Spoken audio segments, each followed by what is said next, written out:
Bona tarda i benvingudes i benvinguts a la conferència La regulació emocional en el treball del trauma psicològic en persones adultes, organitzada pel grup de treball d'MDR de la secció de Psicologia Clínica de la Salut i Psicoteràpia del COP. Abans de començar, recordar-vos que l'activitat serà gravada i tindrà una durada de 2 hores, des de les 19 fins a les 21 hores. Aquesta constarà de diferents parts i un torn de preguntes per cada una d'aquestes. Durant aquest torn de preguntes podeu enviar les vostres aportacions a través del xat, adreçant-vos al Departament de Formació del COP i les exposarem en veu alta. Per altra banda, us informem que l'organitzador de la citada sessió informativa prohibeix expressament el registre audiovisual i posterior difusió i exhibició de qualsevol imatge. L'activitat serà impartida per Jesús Sanfiz, psicòleg clínic format en teràpies del trauma com MDR, teràpia sensoriomotriu, Somatic Experiencing, Brainspotting i hipnosi clínica.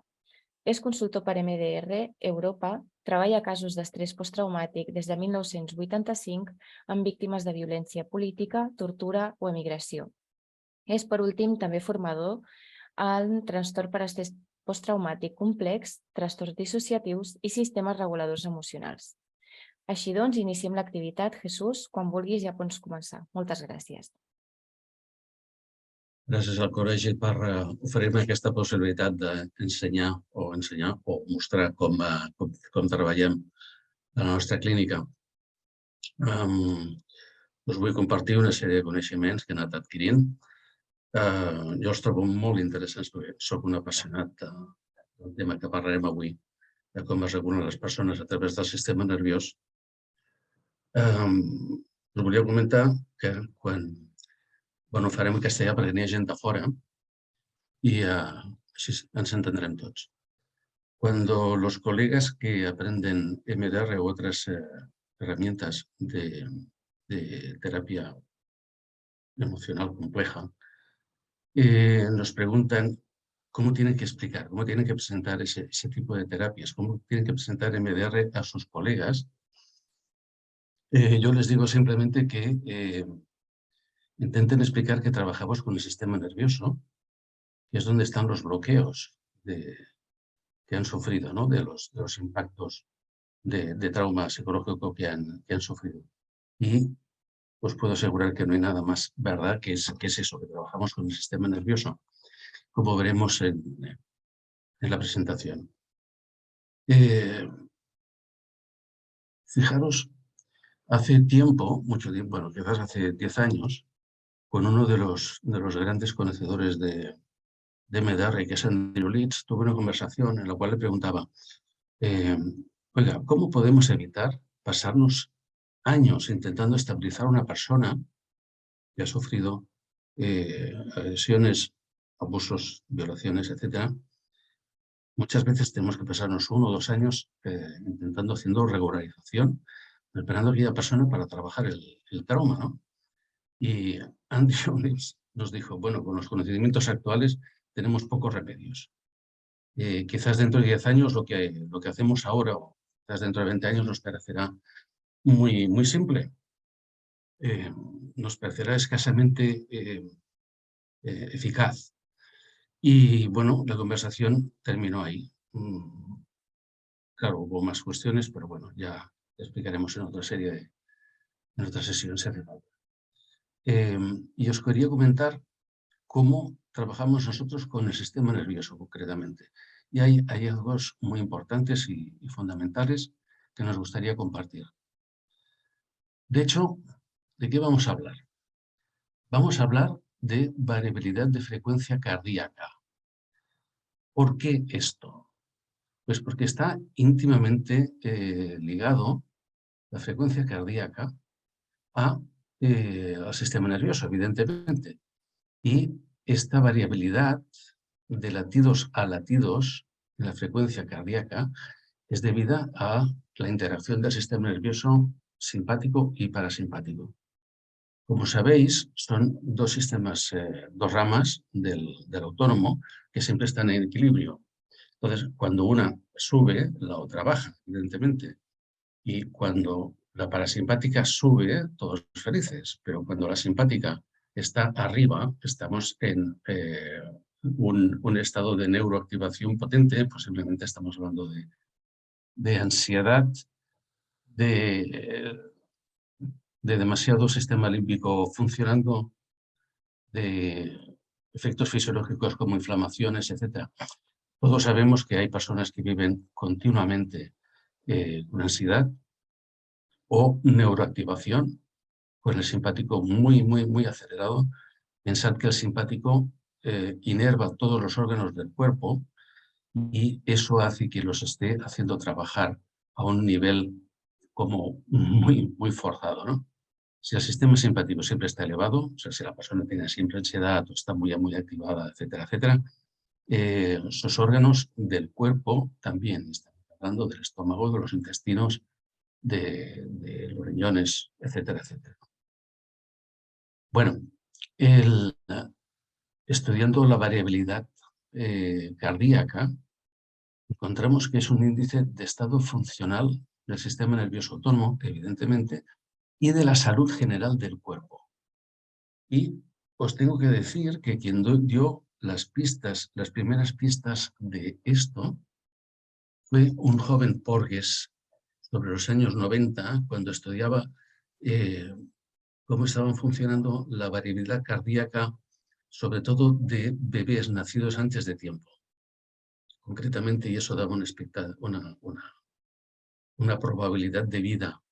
Ya en los años 90, Porges se dedicaba a esto y sabéis que en los años 2000 y pico pues, hubo el boom de la teoría polivagal. Os recomiendo mucho su libro porque es excelente. Bien, estamos hablando de todo esto. Hablaremos de la conexión neurológica del corazón y córtex prefrontal. No os podéis imaginar qué gran descubrimiento en los últimos años. Saber cómo las ramas que llegan del autónomo, del sistema nervioso autónomo, cómo se conectan también con el córtex orbitofrontal, ¿no? Es un gran descubrimiento, ¿no? Y luego, claro, que todo esto sirva para algo, ¿no? Por ejemplo, para aplicarlo a la regulación emocional en el trabajo del trauma.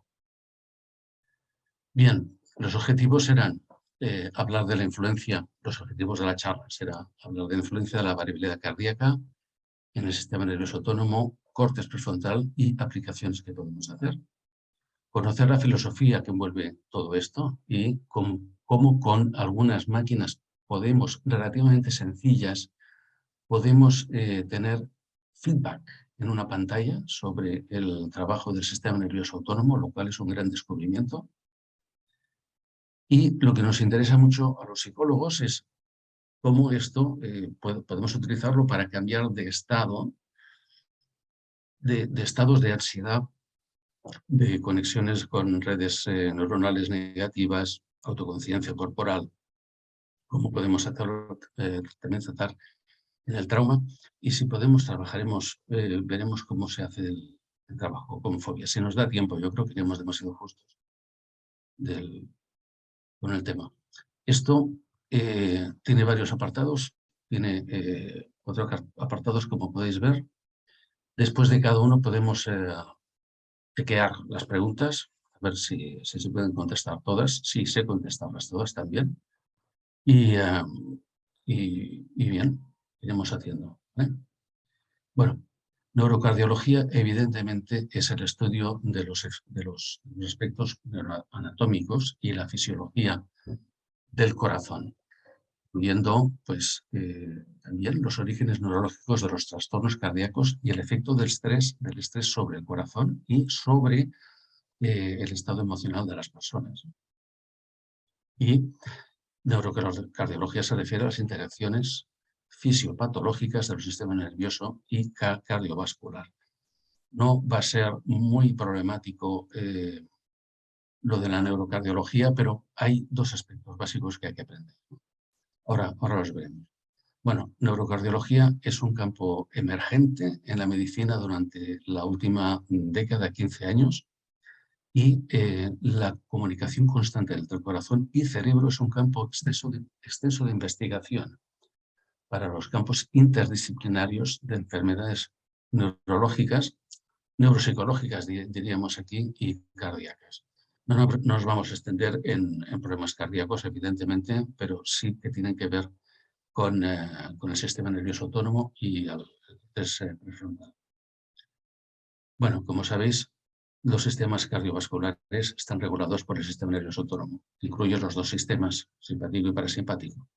Y el balance entre los dos es crucial para la fisiopatología de la enfermedad cardiovascular y la resistencia al estrés. El estrés crónico, esto lo sabemos todos, ha sido muy estudiado sobre sus efectos del cuerpo y lo que resulta si cuando tenemos estrés crónico es que aumenta la frecuencia cardíaca, o sea, el pulso aumenta. Y lo más problemático es que se reduce la variabilidad. ¿Por qué es importante la variabilidad? Pensad cómo debemos tener el corazón cuando tenemos que correr para coger el tren,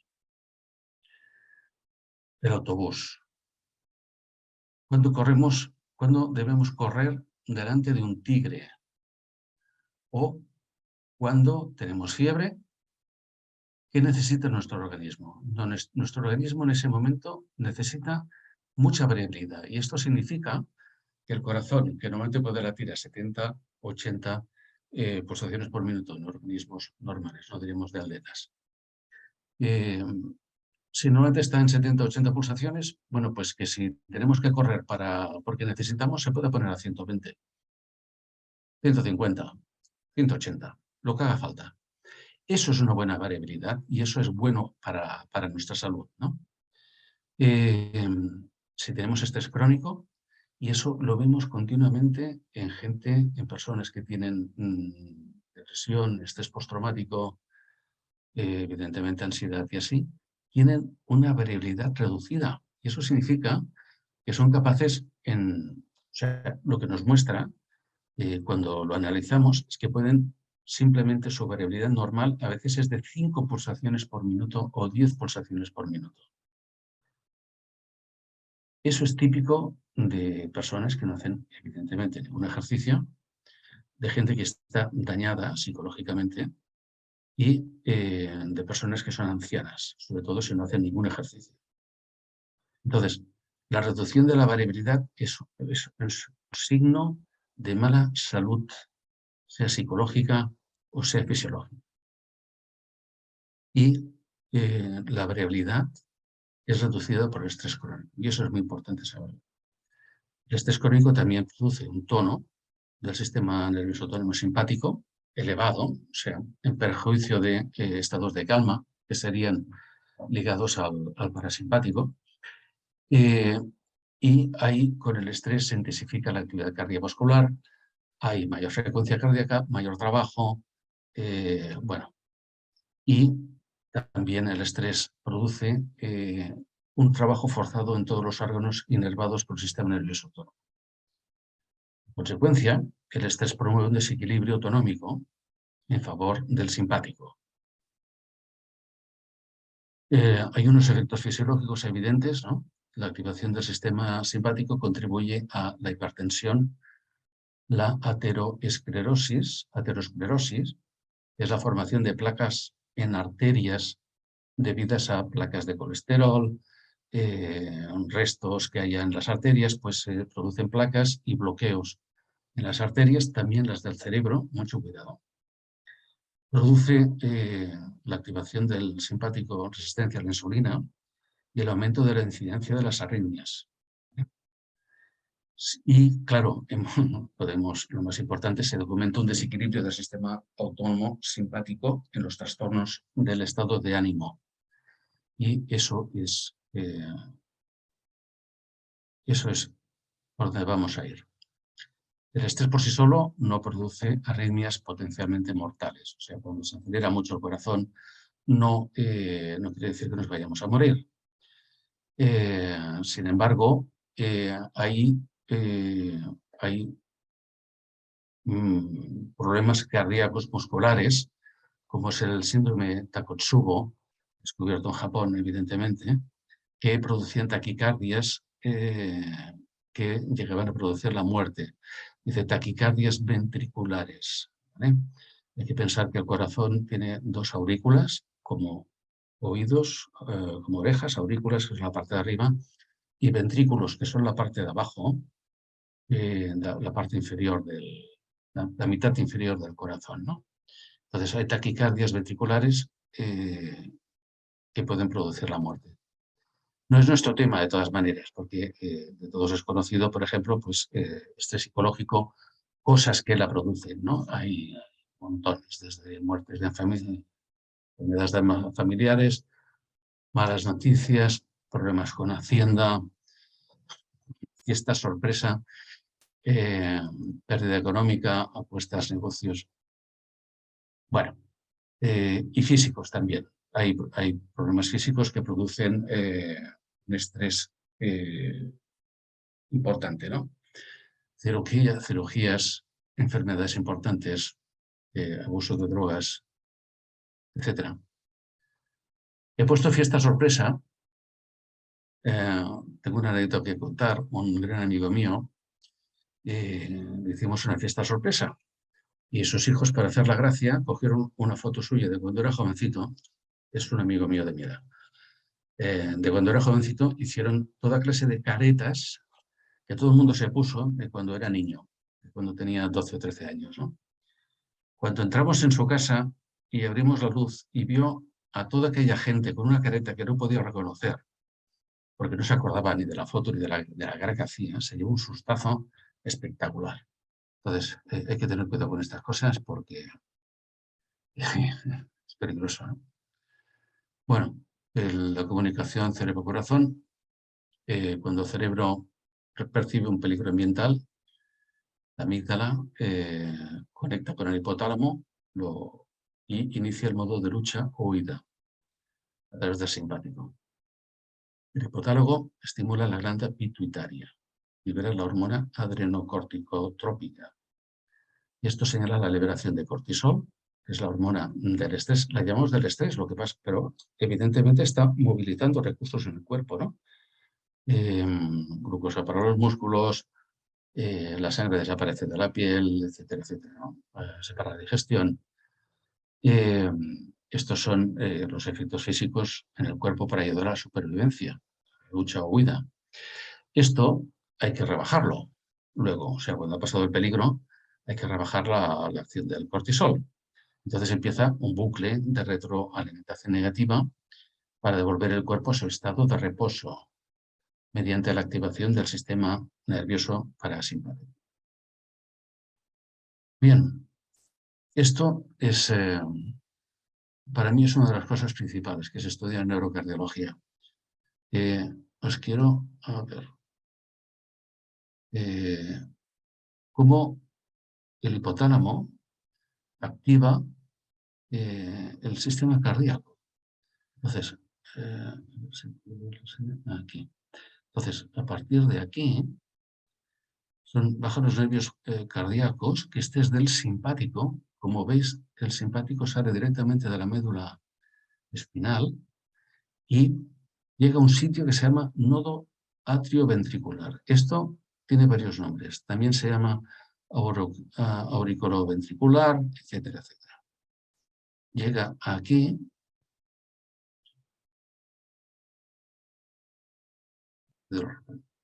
Llega aquí. Ahora lo veremos más claro en otra diapositiva. Y también se conecta con la parte de arriba. Este es el nódulo sinoauricular. Como os decía, aurícula son las partes de arriba, ventrículos son las partes de abajo. Esto solo tiene la importancia crucial de que por aquí entra el simpático y en lila podéis ver por dónde entra el parasimpático, de color lila. Los dos están inervados. O sea, los dos sistemas inervan los dos puntos. Lo que pasa que cuando entra aquí el simpático, le dice al corazón, oye, ponte a 120. Y a 120 no podemos vivir. Entonces va el parasimpático, el lila, y entra por aquí abajo. Y lo utiliza como un embrague. Esto es un embrague para la frecuencia cardíaca. Porque es que no puede frenarlo. directamente. Eso sería un milagro, poder frenarlo. Entonces, por aquí entra el nodo sinoauricular que pone. Entra el simpático, la línea verde, que es la más potente, la entrada más potente del simpático, y por aquí abajo entra el parasimpático y lo embraga. Lo pone el parasimpático, lo frena un poquito. Entonces, aquí lo podemos ver. Aquí ya han cambiado el nombre, nodo sinoartrial. Aquí entra el simpático a 120 y aquí el parasimpático lo embraga y lo baja a la frecuencia normal que se necesita. La entrada del autónomo simpático por el nodo sinusal es la pared posterior de la aurícula derecha y, bueno, pues es un trocito. Está hecho por piedra. La entrada del parasimpático es un poquito más abajo, es la de abajo que os decía, y entra en el nodo auriculoventral. Y ese simpático, el nervio vago contiene aproximadamente el 80% de las fibras parasimpáticas. Ya sabéis la importancia del nervio vago para la supervivencia del individuo. Tiene muchas formas. Es uno de los nervios más largos que tiene el cuerpo humano. Entonces, vamos a ver qué es la variabilidad de tasa cardíaca, de frecuencia cardíaca. HRV, ya sabéis que es las siglas en inglés, Heart Rate Variability, y normalmente se va a utilizar así en esta presentación, ¿no?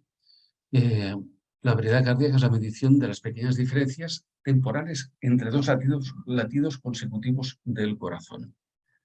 Ahí veis, por ejemplo, en la línea de abajo hay un continuo de 2,5 segundos en la cual se han producido 4 latidos. Del primero al segundo han pasado 0,859 segundos. Significaba 70 pulsaciones por minuto. El segundo es un poco menor, o sea, ha sido más rápido, por lo tanto hay más pulso. Y el tercero todavía es menor, va a 726 milisegundos, va a 83 latidos por segundo. Esto es la variabilidad, la diferencia entre latido y latido del corazón. Cuando hay mucha variabilidad, recordad, el sistema es más sano, tanto el sistema fisiológico de todo el cuerpo como el mental. Cuando inspiramos, o sea, cuando cogemos inspiración, la tasa cardíaca se acelera levemente. También baja algo la presión arterial. Y estos sistemas están mediados por el simpático. Inspiramos, aumenta la tasa cardíaca, un poco la frecuencia de pulso, y la presión arterial baja algo. Cuando expiramos, baja la frecuencia cardíaca, puede subir ligeramente la presión arterial y son sistemas mediados por el parasimpático. Conociendo esto, decimos, qué interesante, respiración ligada a sistema nervioso autónomo. Pues de ahí pueden salir muchas cosas, ¿no? Estas oscilaciones representan los reflejos autorregulatorios del cuerpo y están presentes en todos los órganos. Quiero decir que todos los órganos tienen variabilidad de movimiento, de frecuencia, de oscilación, etc. Como decíamos antes, cuando el cuerpo está sano y bien regulado, esas oscilaciones tienen patrones complejos y relativa alta amplitud. Cuando se reducen las amplitudes, son signos de vulnerabilidad, indicando que los mecanismos autorregulatorios del cuerpo están dañados o son ineficientes, incapaces de resistir los retos del estrés, enfermedades o heridas. Cuando la variabilidad cardíaca baja, revela que el corazón tiene un pulso muy regular, como si tuviéramos un marcapasos que siempre va a la misma velocidad. Y hay poca adaptación en condiciones de reto fisiológico y de estrés. Y no puede proveer de más volumen de sangre a un cuerpo que puede necesitarlo porque tiene que correr, tiene que luchar contra la fiebre, tiene una herida, etcétera, etcétera. La baja variabilidad es un marcador de regulación cardiovascular dañado y está asociado con una amplia variedad de enfermedades físicas y exposición de riesgo a una multitud de estresores físicos y emocionales. Por ejemplo, hipertensión, muerte súbita, en niños, muerte súbita por accidente de tráfico cardíaco, arritmias ventriculares y ictus. Los pacientes con trastornos psicológicos que reflejan desregulación autonómica, simpática parasimpática, también tienden a mostrar baja amplitud y complejidad. O sea, personas que tienen ansiedad, personas que tienen depresión crónica. Esto lo hemos visto muchas veces en personas que tienen fatiga crónica, síndrome fibromiálgico, encefalitis miálgica, etcétera, etcétera. Tienen muy poca amplitud y incluyen síntomas con depresión, TEPT, trauma complejo, asma, fatiga crónica, fibromialgia, etc. Estas enfermedades, disfunciones, están ligadas al funcionamiento del corazón y evidentemente es porque el sistema simpático está funcionando fatal. Bien, ¿cómo se puede mejorar la variabilidad cardíaca? Bueno, pues hay programas de rehabilitación cardíaca que los hacen en los hospitales, biofeedback de respiración y de frecuencia cardíaca y relajación. Aquí en la figura podemos ver un paciente que está con varios sensores en las manos y con un cinturón de respiración. Este cinturón mide cómo está respirando completamente. Y, si no me equivoco, es la línea lila. Y hay un sensor en sus manos, uno de temperatura y un sensor de pulso, de cómo llega el pulso a los dedos. Y todo esto se refleja en la pantalla.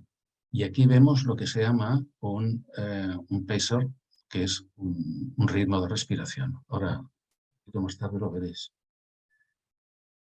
El efecto colateral de toda esta manera de trabajar con la variedad cardíaca, mediante rehabilitación o biofeedback de respiración, etc., lo que hacemos es estimular al sistema nervioso parasimpático y esos estados de calma. Eso es muy importante porque para nuestro trabajo como terapeutas vemos gente que está altamente activada con índices de ansiedad elevados y les podemos enseñar con facilidad cómo hacer subir el parasimpático y eso tiene efectos para que puedan mejorar su estado, cambiar de estado cuando lo necesiten, en casa, en el despacho, etc. Y también el trabajo de trauma. Algunos términos importantes que oiréis si profundizáis en el tema es arritmia sinusal respiratoria. Eso de arritmia sinusal es lo normal, es la variación normal en la tasa cardíaca que acompaña la respiración. Cuando inhalamos, el corazón va más deprisa, el simpático sube. Cuando exhalamos, cuando sacamos el aire, el corazón va más lento, el parasimpático sube. Y es una medida, la arritmia sinusal respiratoria, de cómo funciona el corazón y cómo está el sistema nervioso autónomo. Si hay mucha variabilidad, funciona bien. Si es demasiado regular, no podrá adaptarse a retos orgánicos o psicológicos que necesitamos trabajar. Como podéis ver ahí, cuando el parasimpático está estimulado, el corazón late más lento, está mediado por el vago. Es un nervio que sale directamente del tronco encefálico, no llega a la médula como si sale el simpático. Entonces, acelera el corazón. Muy bien.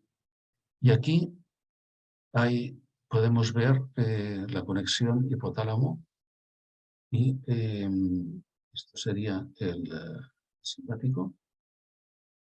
El simpático es el de abajo. Inerva el atrioventricular y el sinusal auricular. Los dos sistemas inervan los mismos puntos y pueden influir en los dos puntos, ¿no? Pero el simpático pues está más conectado al de arriba, es el que entra, dice que el corazón tiene que ir a 120 y el de abajo el que lo embraga. La importancia también de esta proyección es que veáis varios receptores. Varios receptores son como bandas elásticas dentro de la carótida y de la aorta y son las que marcan la presión arterial. Y esto es muy importante porque podemos trabajar en personas que están muy aceleradas en presión arterial, podemos trabajar cómo se puede bajar sin necesidad de medicación. Y nosotros lo estamos haciendo sobre todo en embarazos que tiene presión arterial alta, sobre todo al final, que se llama preeclampsia. Podemos trabajar esto y facilitar que eso no sea un problema. Bien, ¿quién tiene mayor variabilidad cardíaca?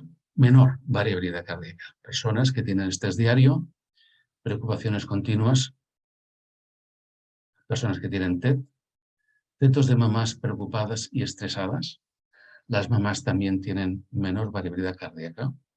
Las personas mayores que no hacen ejercicio físico tienen menor variabilidad cardíaca, o sea, menor adaptación. Y personas que tengan hipertensión arterial.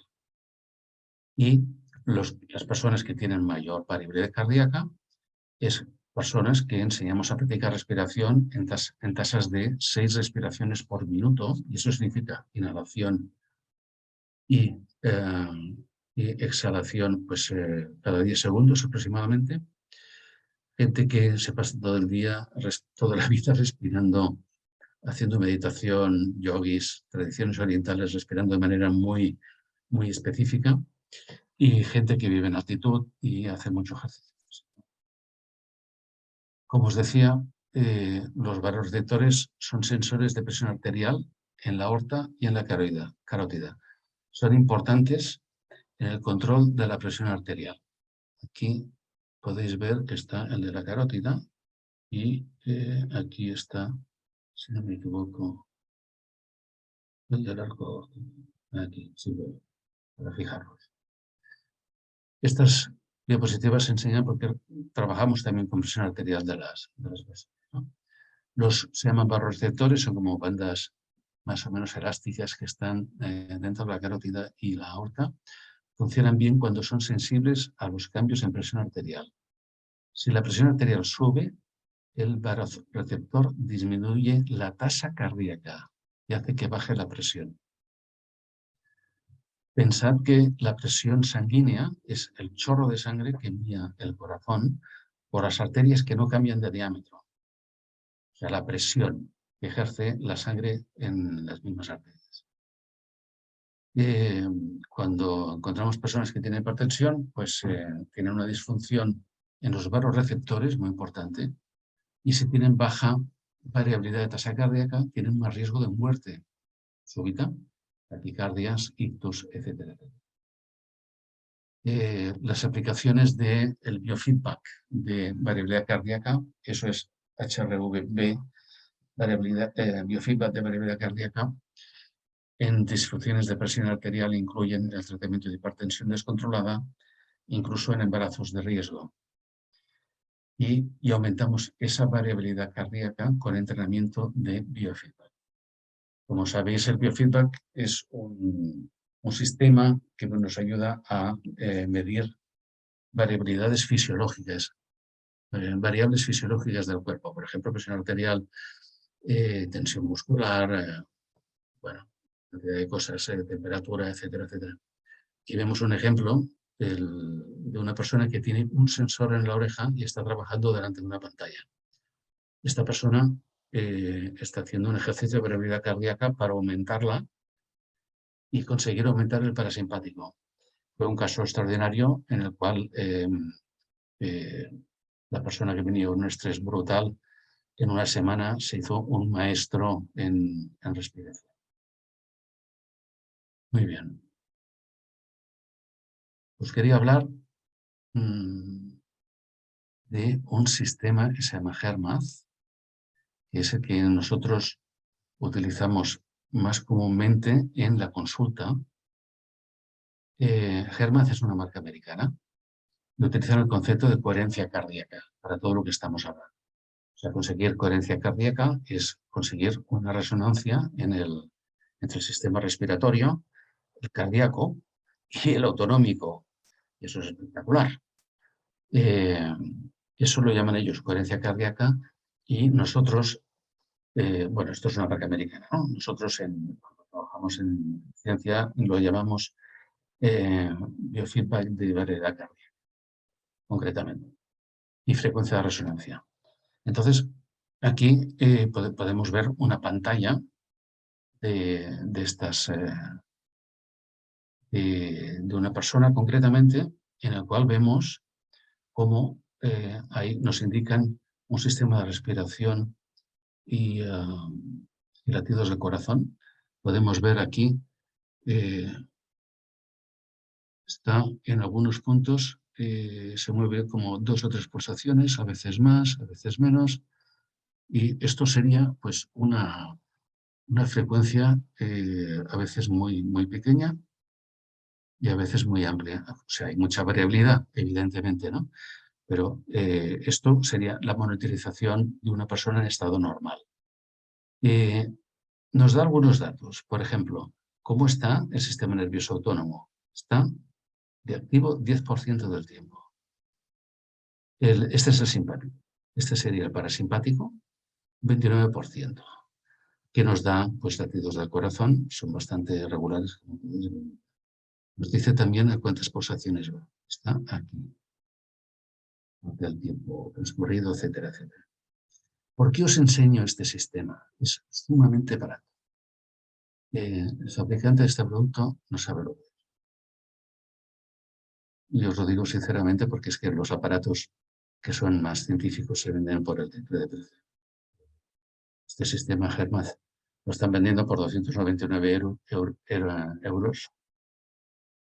Y esta empresa básicamente se dedica, pues, al tema del estrés, de sentir emociones positivas, de relajarse, etcétera, etcétera. Nosotros utilizamos sistemas más complejos cuando queremos decir de verdad qué está pasando, pero esto ayuda muchísimo en la terapia. Cuando enseñamos a respirar a una persona en coherencia cardíaca o frecuencia de resonancia es el concepto científico de coherencia cardíaca, nos da esta señal muy coherente, una señal sinusal perfecta, bueno, perfecta, casi perfecta, la iréis viendo varias veces. Y cuando la persona está en estado normal, estresado, pues daría una imagen de este tipo. Aquí podemos ver, estos son latidos por minuto, podemos ver cómo la variabilidad es muy pequeña a veces, normalmente, a veces crece un poco, y aquí cómo la variabilidad va de 60 pulsaciones fácilmente hasta casi 90. O sea, realmente hemos aumentado mucho la variabilidad solamente con ejercicios de respiración. Y eso significa que le estamos enseñando cosas para mejorar la salud, para tener menos estrés, para subir el parasimpático, etcétera, etcétera. Ahí podemos ver una imagen de un primer contacto, es la que habéis visto antes, y 6 minutos después. Por ahí tenemos el tiempo. Vale. Entonces, la persona que antes tenía estos movimientos erráticos, parecidos a la cordillera de los Andes, ahora produce una onda sinusal bastante buena, bastante continua, y eso nos significa de que su respiración va de aquí a aquí. Aquí podemos ver los números. Aquí está en 90, la parte baja, de 90 aproximadamente hasta 110. Hay 20 pulsaciones de diferencia entre latido y latido. Fijaros aquí lo que era, a veces 2, 3, 5, 10, 15, a veces, no sé. Vale.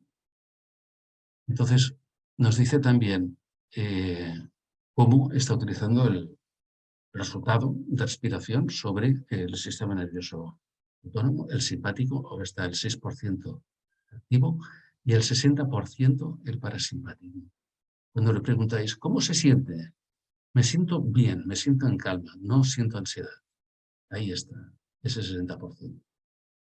Y si algún día queréis dedicaros a medir cómo tiene el sistema nervioso autónomo una persona, os encontraréis con pantallas de este tipo, en el cual nos dice que cuando estas barras, y que en realidad son frecuencias en hercios de respiración, cuando veis que está en el azul más clarito, es que está en parasimpático. Alrededor de 0,1. No sé si lo veis. ¿Podéis verlo abajo? De vez en cuando se me pierde el ratón. Cuando está alrededor de 0,1 está en perfecto parasimpático. Si está en la parte inferior, esto es simpático. Y si se distribuyen por todas partes, como veréis en alguna diapositiva, es un efecto irregular parasimpático que no nos da calma. Vamos. Entonces, las frecuencias alrededor de 0,1 son las que están en perfecto simpático. Y entonces el individuo os dice que está en calma. Realmente puedes cambiar de estado, puedes estar sin ansiedad, etcétera, etcétera. Y en resumen, la respiración en coherencia cardíaca. Coherencia cardíaca es como lo llaman los fabricantes de HeartMath. Nosotros en ciencia biofeedback lo llamamos frecuencia de resonancia, ¿no? Frecuencia de resonancia es la frecuencia que resuenan sistema respiratorio cardíaco y parasimpático. Podemos ejercitarla, o sea, ejercitarla mejora funciones autonómicas. Eso quiere decir órganos del cuerpo, la supervivencia, salud, porque el sistema nervioso autónomo inerva todos los órganos del cuerpo y el entrenamiento ayuda a mejorar el funcionamiento de esos órganos y del sistema nervioso en general. La frecuencia de respiración para estar en frecuencia de resonancia o coherencia cardíaca es de 4,5 a 6 ciclos de respiración por minuto. Y las personas tienen que estar focalizadas en la conciencia corporal. Cada persona tiene la propia frecuencia de resonancia, o sea, no todos tenemos la misma. Y si se entrena, la frecuencia de resonancia incrementa el efecto sobre la salud. Algunos datos: la respiración normal respiramos de 9 a 22 veces por minuto, que son 5 litros, y si estamos en pruebas atléticas, hasta 30 litros por minuto. La respiración en coherencia cardíaca es de 4,5 a 6 litros por minuto. Y las personas que tienen volumen más reducido pulmonar, por ejemplo, por ser durante el embarazo, la mujer no puede llenar demasiado los pulmones ni bajar el diafragma respirando, o los niños, pues entonces ahí la respiración pues, puede ser de segundos, 7 segundos. Va variando con el avance del embarazo y con el crecimiento. Los niños a partir de 12 años pues tienen ya una frecuencia de respiración como la de los adultos. La noción de los efectos saludables obtenidos mediante técnicas de respiración es conocida desde hace milenios. Respirar en frecuencias bajas está en la base de técnicas de meditación orientales, incluyendo Thot Yoga y Zen. El biofeedback de frecuencia cardíaca sistematiza estos hallazgos y los prepara para ser aprendidos en muy poco tiempo y utilizados como recurso en psicoterapia. Bien, esta es la primera parte. Espero que no os haya resultado muy aburrida. A continuación pasaremos a evidencia científica. Quisiera saber si hay alguna pregunta de fisiología, neurocardiología. Por el momento, Jesús, no hemos recibido ninguna pregunta a través del chat. Vale, espero que no estén durmiendo ya. Bien, Biofeedback, un poquito de historia. En Estados Unidos se trajeron a un yogi, que era Swami Rama. En los 60, este personaje podía poner el corazón a 300 pulsaciones por minuto y pararlo y silenciar el pulso durante unos momentos. Extraordinario. No se pudo replicar nunca una cosa así. Sharp, del 62, entrenaba aumentos de 5 latidos por minuto para que las personas pudieran evitar un choque eléctrico. Os tengo que decir que cuando yo estaba en la universidad todavía se enseñaba conductismo. Era maravilloso. Y un poco... Sí. Farion, en 1986, reportan tratamiento ya en 18-26 sesiones para pacientes con hipertensión, y el 89% tuvo una reducción en la medicación o supresión de la medicación. Imaginaros, ¿no?, lo que es. Por cierto, yo creo que ningún cardiólogo enseña a respirar a la gente. Y eso, bueno, es interesante. Vasquillo, ruso, un gran personaje. Como sabéis, durante el Telón de Acero, la ciencia rusa iba por su camino. No había mucho contacto con los de esta parte del mundo, ¿no?, de Europa, de Estados Unidos, etc., de Japón. Y este publicó un primer estudio de biofeedback con variedad cardíaca. ¿Por qué? Pues porque con las presiones de la cabina del cohete al despegar se desmayaban. La presión arterial subía tanto que tenía efectos brutales. Entonces,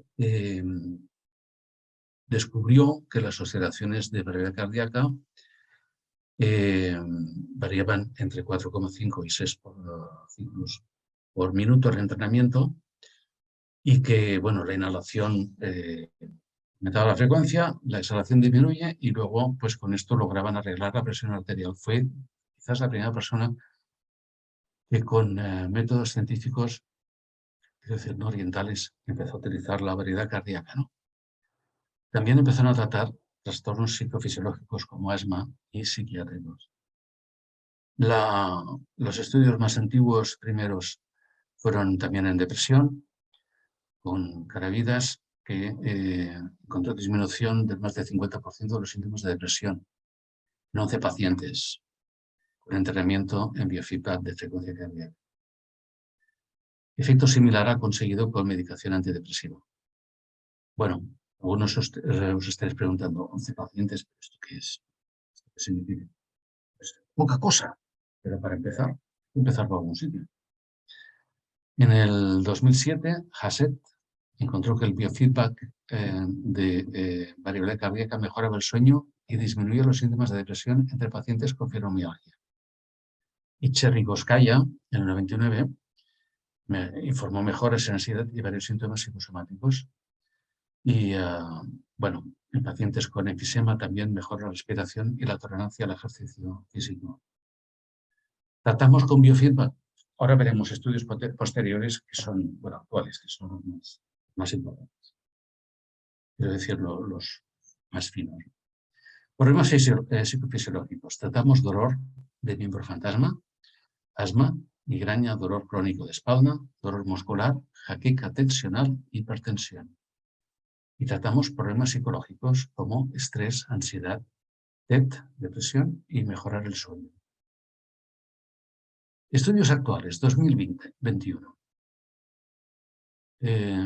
Publicaron una revisión sistemática de artículos publicados en PubMed y WebScience, los términos HRV, tal.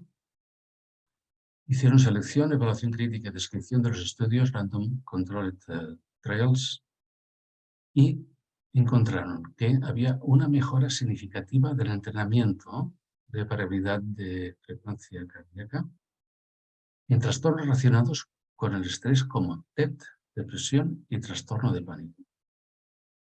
En particular, cuando se combina con terapia cognitivo-conductual o diferentes tratamientos usuales. Los efectos fueron visibles después de 4 semanas de entrenamiento. Pero la práctica clínica, en un autotratamiento diario, o sea, el paciente lo hacía en su casa también, más largo de 8 semanas, es más prometedora. Evidentemente que es más prometedora, ¿no? Es muy importante que esto lo hagan cada día personas que tienen este tipo de trastorno. Nosotros les decimos que esa es la medicación que se llevan de nuestro despacho, ¿no? No se llevan pastillas, no podemos recetar pastillas, podemos recetar respiración a ciertas frecuencias y eso mejora los síntomas.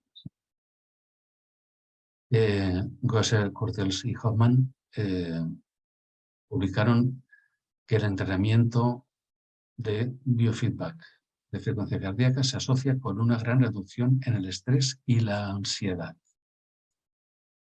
Evidentemente se necesitan más estudios, pero esta intervención ofrece un enfoque prometedor para tratar el estrés y la ansiedad con dispositivos portátiles que la gente se puede llevar a casa o se lo puede comprar. No hay problema. Y eso lo pueden utilizar para cada día poder hacer sus ejercicios de biofeedback. Hassel, en el 2007, efectos positivos en el tratamiento de la depresión. En un estudio que intentaba tratar fibromialgia y luego pues, vieron que daba mucho la depresión. También es el mismo estudio de Caravidas, 2007. Y la depresión también disminuye junto con los síntomas somáticos en pacientes con trastorno de somatización que recibieron biofeedback de variabilidad cardíaca y relajación muscular progresiva con minutos. Nashiro es de las figuras más importantes en la actualidad en el estudio de biofeedback de variabilidad cardíaca.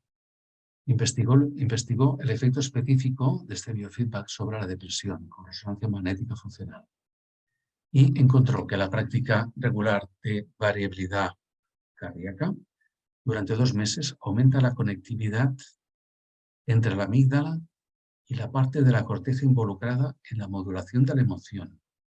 Es la corteza prefrontal. Y esto vamos a verlo repetido en varios estudios.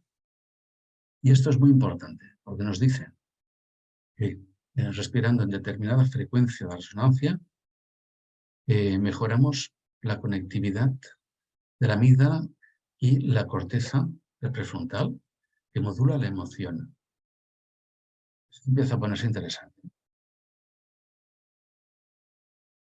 Otro estudio entre japoneses y coreanos del sur, que hay muy importantes, encontraron que 5 semanas de biofeedback en sesiones diarias para aumentar la variabilidad cambió el volumen cortical de la corteza orbitofrontal y abajo.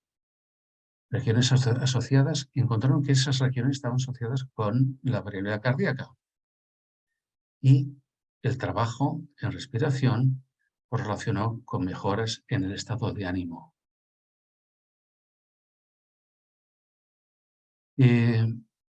Recuerdo cuando leí por primera vez el libro de Siegel. Hay un libro de Siegel que se llama Cerebro y Conciencia Plena, y el tipo hablaba de cómo los grandes meditadores tenían no solo el prefrontal más aumentado, sino cómo el cingulado, o sea, aparte del prefrontal, que es el cingulado anterior, lo tenían con más volumen, ¿no? Y eso significa mejores funciones muchas veces. Vamos a poner así. ¿Qué controla el cingulado anterior y el prefrontal? Pues controla gran parte de nuestra vida cognitiva, sea rendimiento cognitivo, sea focalización, motivación, proyectos, estados de ánimo también, ¿no? Y aquí vemos que ya empezaba a ver gente que podía ver mediante resonancia magnética, podía ver cómo el prefrontal había aumentado de tamaño con la respiración. ¿Por qué afecta la regulación emocional? Porque la corteza prefrontal ejerce un control inhibitorio sobre regiones subcorticales y límbicas Y el biofeedback de variabilidad cardíaca aumenta la actividad del prefrontal, aumentando la regulación emocional. Interesante se pone esto para los psicólogos. Nashiro también encontró en otros estudios que este biofeedback, la variabilidad cardíaca, influye en la función cerebral y emocional. Estamos dando vueltas a lo mismo. Un metaanálisis reciente reunió datos de 20 grupos de investigación para examinar las relaciones entre el grosor cortical en las regiones del prefrontal y la variabilidad de tasa cardíaca en reposo. Y en el prefrontal, la asociación más sólida fue que las personas con mayor grosor de la órbita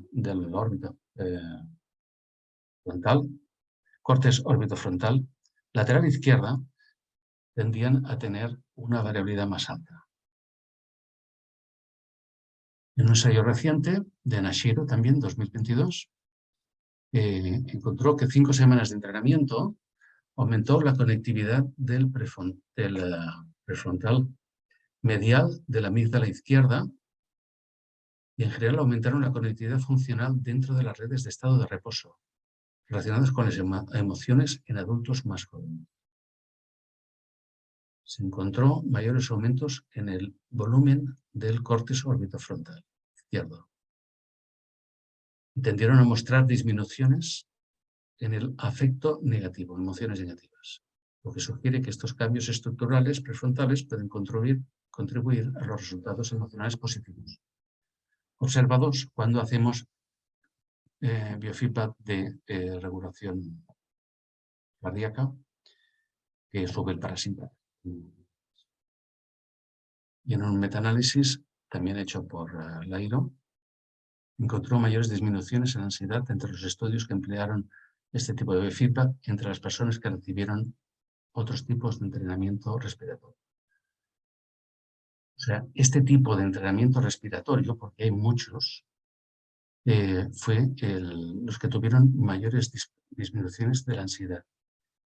Hay muchos tipos de entrenamiento respiratorio. Algunos son peregrinos, vamos, delirantes. Pero hay algunos muy serios. Por ejemplo, os explico. Los oficiales en muchas escuelas norteamericanas de policía y de la Armada Americana reciben un entrenamiento de respiración, pasando por biofeedback, naturalmente, en el cual se les enseña a respirar cuando están en situaciones de tiroteo, de peligro. Les dicen que empiecen a respirar de determinada manera, porque así pueden controlar el simpático. Como sabéis, que el cuerpo en una situación de peligro se ponga rígido y aprende un gatillo, es muy fácil, aunque sean policías muy entrenados. Habría que discutir sobre eso. Pero bueno, porque siempre disparan sobre los mismos, ya sabéis. Sobre pobres y negros. Entonces, les enseñan a respirar según en tasa de inhalar en 4 segundos, parar la respiración durante 4 segundos, exhalar en 4 segundos y volver a parar 4 segundos. O sea, tienen que estar tan concentrados en ese tipo de respiración que no les da tiempo a ponerse rígidos, a que el simpático se les dispare. Y con eso aprietan el gatillo con facilidad. Y la gente que lo utiliza pues tiene buen efecto. Como ya os digo, hay muchos sistemas de respiración y bueno, es mejor pues, tener los que están controlados científicamente. Lehrer, que es otro de los grandes estudiosos de biofeedback de variabilidad cardíaca, hizo un metaanálisis de los efectos clínicos sobre todas las medidas tomadas en todos los estudios y encontraron que había grandes efectos de mejoras en rendimientos artísticos, atléticos, depresión, ira, ansiedad, presión arterial sistólica, trastornos respiratorios y gastrointestinales. Los efectos moderados para el dolor, función ejecutiva, cognitiva y ansiedad de consumo de sustancias fueron menores los efectos. Y en este estudio encontraron que todavía hay menos efectos sobre estrés postraumático y trastorno de sueño. Bueno, hay que ver que el estrés postraumático puede ser muy variable en cuanto a su complejidad, su duración, su cronicidad, etcétera, etcétera, igual que el sueño, que tiene unos factores biológicos importantísimos. Entonces, en este estudio no se encontró que hubiera un gran efecto sobre el estrés postraumático, pero en otros estudios sí se comprueba. Y es por la variabilidad de este tipo de trastorno. Luego, uno de los últimos estudios que se hizo durante el COVID, se encontraron que las personas que tenían disminuidas la tasa de respiración, resultó que tenían más proteínas C reactivas en sangre, que es un síntoma de inflamación en el cuerpo, que es uno de los grandes temas del COVID. Nolan, en un estudio muy anterior, encontró que gente que recibe biofeedback de la variedad cardíaca disminuían ese tipo de proteínas C reactivas que predicen la inflamación. Es un síntoma de inflamación. Imaginad hasta dónde llegan los efectos fisiológicos de la respiración. Es importante. Bueno, también hay otros usos de biofeedback, como podéis ver, estos dos ya los conocemos mucho, son muy graciosos, y hay en toda clase de atletas reciben biofeedback, por ejemplo, atletismo, golf, gimnasia atlética, disparo olímpico, aikido. Podéis ver los sensores aquí en la imagen superior, los sensores de Dharma, en desarreglos de suelo pélvico, concretamente, pues también hay biofeedback de eso, y también para continencia urinaria, etcétera, etcétera, para aprender a caminar, etcétera, etcétera. Y no os preguntéis si es Pedro Sánchez, no lo es. Bien, fin de usos de biofeedback. Ahora podemos preguntar si hay alguna pregunta. Sí, Jesús, hay una pregunta, nos llega a través del chat que dice: ¿podrías volver a repetir lo del estudio de los policías americanos o bien decir dónde lo puedo encontrar? Gracias. Es una memoria muy antigua mía, no lo recuerdo dónde está. Pero lo he leído, simplemente lo he leído. Tenéis que saber, las personas que quizás me lo comentó, os dirá el nombre. Tenemos un compañero en Italia que trabajó en la policía de Nueva York y para el FBI, concretamente. Solomon. Solomon ha sido un instructor en la policía de Nueva York y para agentes del FBI. Y él me estuvo comentando esto ya hace algunos años. También lo había leído en alguna parte. ¿Hay alguna pregunta más? Por el momento no nos llegan más consultas. Gracias. Bueno, vamos a ver si podemos explicar cómo se hace el entrenamiento. ¿Qué entrenamos? Vale, perfecto. Aquí tenéis, es un programa muy, muy sencillo y en el cual podemos poner cuántas respiraciones por minuto queremos. Aquí son 6. Dice, la inhalación durará 3 segundos, lo pararemos durante 0,5 segundos, exhalaremos durante 6 segundos y volveremos a parar en 0,5. ¿Vale? Ahora vais a ver, si queréis hacerlo. Para eso lo muestro. Aquí está. Expiramos mientras sube la bolita, paramos medio segundo y vamos sacando la respiración.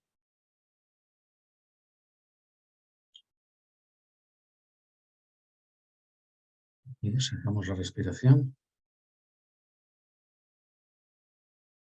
Esperamos medio segundo y inhalamos. 10 segundos. Y sacamos el aire. Con esto tan sencillo conseguimos hacer 6 respiraciones de 10 segundos por minuto. Y esto produce un estado en el cual sube el parasimpático.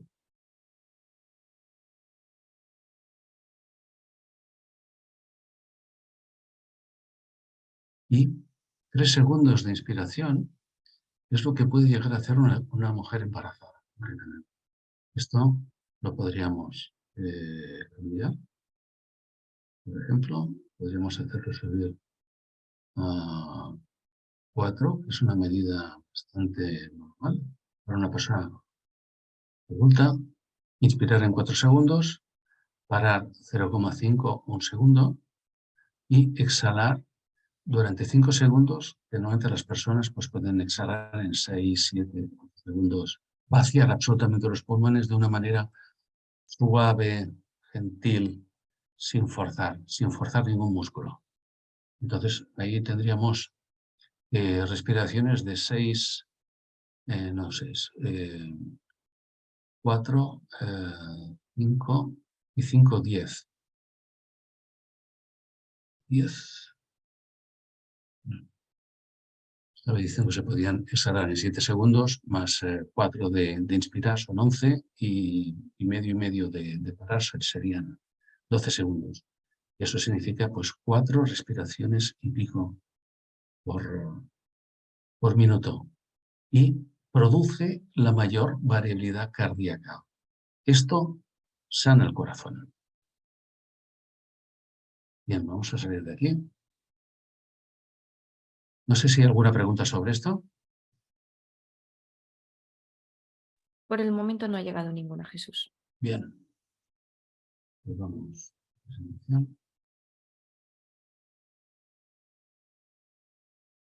Bien.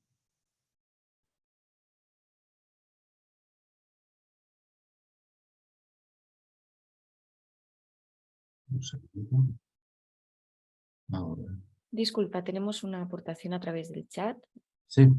y dice, ¿en las sesiones de biofeedback se trabaja desde un estado normal de activación o se trabaja a partir de visualizaciones de situaciones vividas estresantes? Gracias. Sí. Al principio del entrenamiento lo hacemos con estado simplemente para que cambie de estado. O sea, si viene con nervios, vamos a relajar. Lo podemos hacer en cualquier momento de la sesión. Lo podemos hacer para acabar. Y lo más importante es que podemos trabajar trauma con ello. O sea, con grandes niveles de activación y de ansiedad podemos utilizar este sistema para poder trabajar el trauma y en relativa calma, en relativa regulación. Al final vamos a poder ver cómo se hace. ¿Vale? Bueno, entonces, la frecuencia de resonancia. Practicamos la respiración con el cliente y lo entrenamos primero en que haga 7 respiraciones por minuto, 6,5, 6, etc. Y intentamos que sea, o sea, intentamos ver cuál es la más cómoda para él. Al principio no tiene gran nivel de exigencia lo que le ponemos, o sea, no le hacemos respirar a 5,5, 5, que sería muy bueno, pero hay que entrenarlo primero. O sea, tenemos que aumentar su conciencia sobre la respiración, ¿no? Empezamos en 7, 6,5 respiraciones por minuto, variando un poco. 4 inhalación, 1 parar, 6 exhalar, más o menos, ¿no? Y así. Entonces, podemos ver que la frecuencia de resonancia es la tasa de respiración que produce mayor diferencia entre la máxima frecuencia cardíaca y la mínima. Y también hay dice la más larga, SDNN y PNN50. Los sistemas de estudio de las tasas cardíacas son muy complejos y hay muchas variables. Simplemente las pongo porque esto puede salir en cualquier sitio, en cualquier estudio, etcétera, etcétera. Solo hay que ver, como explica aquí, que este nos sirve para ver la activación del parasimpático y este del sistema nervioso autónomo general. Pero, de hecho, solo nos va a interesar, de momento, cuál es la tasa mayor cardíaca y la menor y la frecuencia de resonancia será la que produzca mayor diferencia entre una y otra. Entonces, como decíamos, la frecuencia de resonancia es la frecuencia respiratoria ideal que causa una arritmia sinusal perfecta, que os decía que eso es bueno, la arritmia es la variabilidad, en el ritmo cardíaco y en el cual el ritmo cardíaco y la respiración están en fase cero. Esto es un ejemplo de otra empresa, Top Technology, con la cual nosotros trabajamos. Y aquí podemos ver la tasa cardíaca en el más quebrado, la línea más quebrada, y la respiración. Cómo se están poniendo en fase las dos ondas.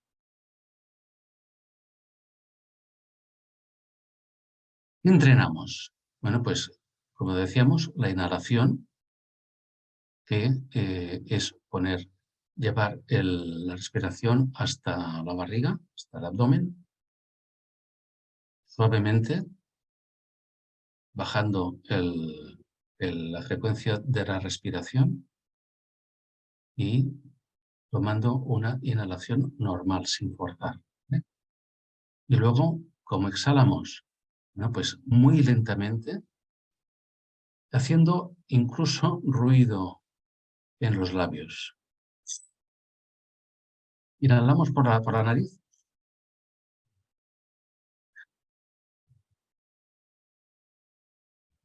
Y la exhalación, que puede llegar a 8 o 9 segundos con cierta facilidad, es simplemente bajar los pulmones. Pensar qué oxigenación estamos llevando a la sangre y al cerebro. Eso es muy importante, ¿no? La mejora de oxigenación.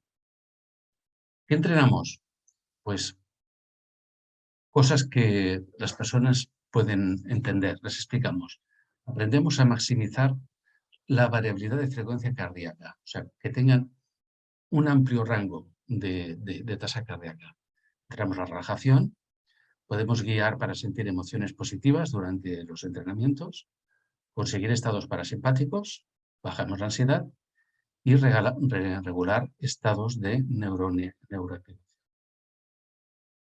Y lo que en realidad estamos haciendo es una óptima respiración,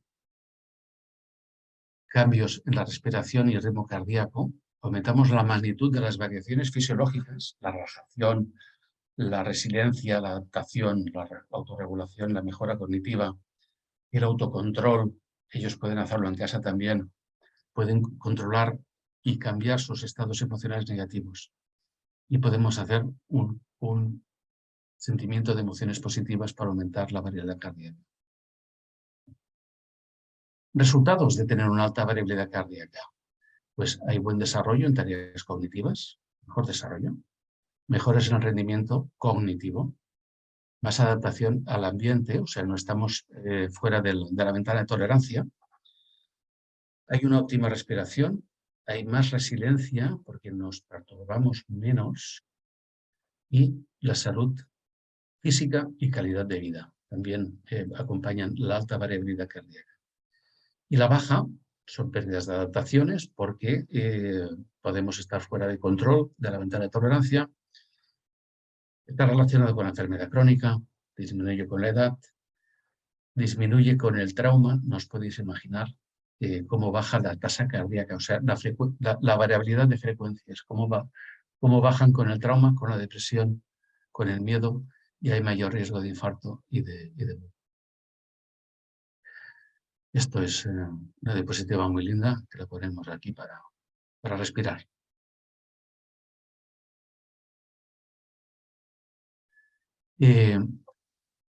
Un segundo. Vale, esto es simplemente unas medidas simplemente para que conozcáis. Se llama respiración en baja frecuencia, la que se produce de 0,04 hercios, que estaríamos aquí está el 1 y el 1,5. 0,4, 0,5. Todas las barras están en el parasimpático y en el centro. Dice, está afectada por respiraciones de 3 a 9 respiraciones por minuto, en las tasas que os decía. Refleja la actividad barorrefleja en condiciones de reposo y actividad. Esto significa que actividad barorrefleja es la que influye en la presión arterial.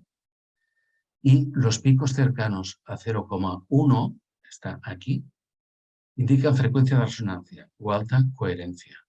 Aquí la persona solo había llegado a un 60% de parasimpático y ya da estos buenos resultados. Está muy en calma. esto. Usando el biofeedback de variedad cardíaca, el cliente puede pasar de un estado de terror a otro en relativa calma de 15 minutos, lo que acrecienta su empoderamiento. A veces es la primera vez que tienen ese estado de calma después de muchos años, ¿no? Quizás toda una vida en estado de angustia. Y tener ese sentimiento de seguridad es una acción propia del paciente y es empoderador. Y ser ayudado por un terapeuta atento a regular el hemisferio derecho, el límbico, modula déficits de apego también. Bueno, todos conocéis esto. Lo que estamos intentando hacer es que la ventana de tolerancia, que es ese margen entre las dos líneas más oscuras paralelas, sea más grande. O sea, en esa ventana de tolerancia, la persona puede vivir de una manera más o menos regulada, pero hay veces que está por encima de la ventana de tolerancia. Esto sería un sistema simpático y aquí sería un parasimpático o hipoalerta o congelaciones. Entonces, lo que intentamos hacer es que la persona aprenda a subir, aumentar esa ventana de tolerancia, ¿no? Cambiamos al paciente con la respiración para que luego pueda calmarse en sus estados de estrés y entrenarlo a cambiar de estado a uno más regulado. Aumenta sus habilidades de regulación emocional en la vida diaria, disminuye el estrés, aumenta su salud y su supervivencia. Voy a ir un poco rápido porque son las 8:25 y me interesa llegar al final. Biofeedback ayuda a desarrollar conductas de vinculación, por ejemplo, con niños adoptados o con problemas, a pesar de que la intervención lleva su tiempo, ¿no? Y la conexión de cerebro-corazón está relacionada con el nervio vago ventral mielinizado. Promueve las conductas de apego e interacción social. Ahí tendríamos una ventana expandida con un pagal ventral mayor que antes gracias a los entrenamientos.